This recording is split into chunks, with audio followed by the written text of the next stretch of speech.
Welcome back to the Dumb Science Show. Mate, if you just tuned in, sit down, because we are not talking wormholes. No time travel today.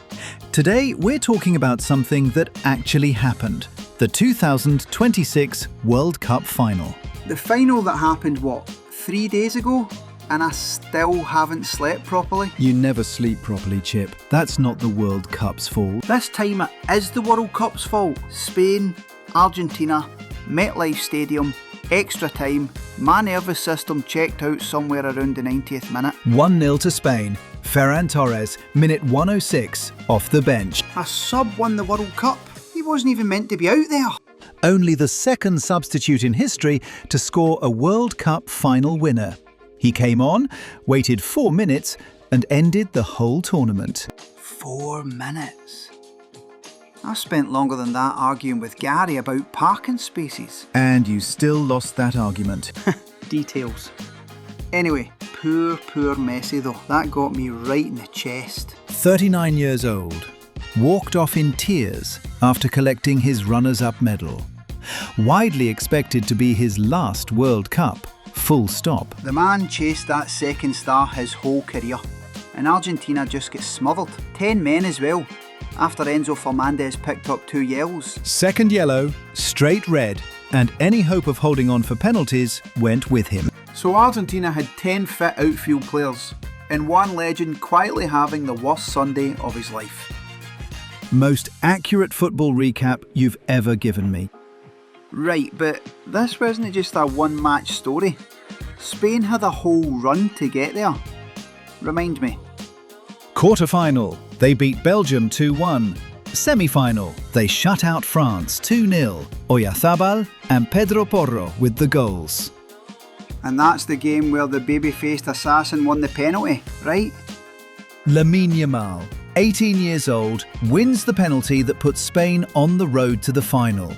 Him and Cubarsí became the first teenage pair to start a World Cup knockout match for a major nation since Pelé and Altafini in 1958. 1958? Mate, that's not a stat. That's a history lesson. And in the final itself, Cubarsí had more touches, more line-breaking passes, more clearances than anyone else on the pitch.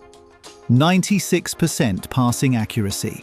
19 years old, playing like he'd done this for a decade. 19. When I was 19, I couldn't pass a driving test, let alone a football under pressure in a World Cup final. You still can't pass the driving test. Unrelated. Okay, awards. Because Spain basically raided the whole trophy cabinet, didn't they? Golden Boot went to Mbappe, 10 goals, pipping Messi at the post. Golden Ball went to Rodri as best player of the tournament. Golden Glove, Unai Simon. Young Player Award, shared energy between Cubarsí and Yamal. So Spain won the final. The Golden Ball, the Golden Glove, and basically the future of football. Second World Cup title for them overall. First one was back in 2010. They clearly know how to peak exactly when it matters. Can we talk about the wider tournament though? Because this wasn't just one dramatic final. This whole World Cup was chaos. 48 teams this time, 16 host cities across the US, Canada and Mexico. Opening match, Estadio Azteca, Mexico beating South Africa in front of 80,000 people. 80,000? For an opener? And it didn't stop there. Over 6.8 million fans across the tournament, nearly double the old record from USA '94. Broke the all-time attendance mark before the group stage even finished. 6.8 million people. That's more people than I've ever seen me perform live. And I include my own family in that number. Your family stopped watching years ago, Chip. Fair. Okay, but the upsets. Tell me about the upsets, because I heard some absolute chaos happened in the group stage. Paraguay knocked out Germany. Ecuador beat Germany too, actually, 2-1. Cape Verde held the eventual champions Spain to a result. Ghana frustrated England. DR Congo drew with Portugal. Germany got beaten by 2 different underdogs and still couldn't get their act together. Football doesn't care about your history, Chip. It only cares about the 90 minutes in front of you. That's basically the tagline for my entire life. Accurate, honestly. Imagine if Gary had been managing one of these underdog teams. Cape Verde holding Spain, but it's actually Gary screaming tactics from the sideline with a toaster in his hand.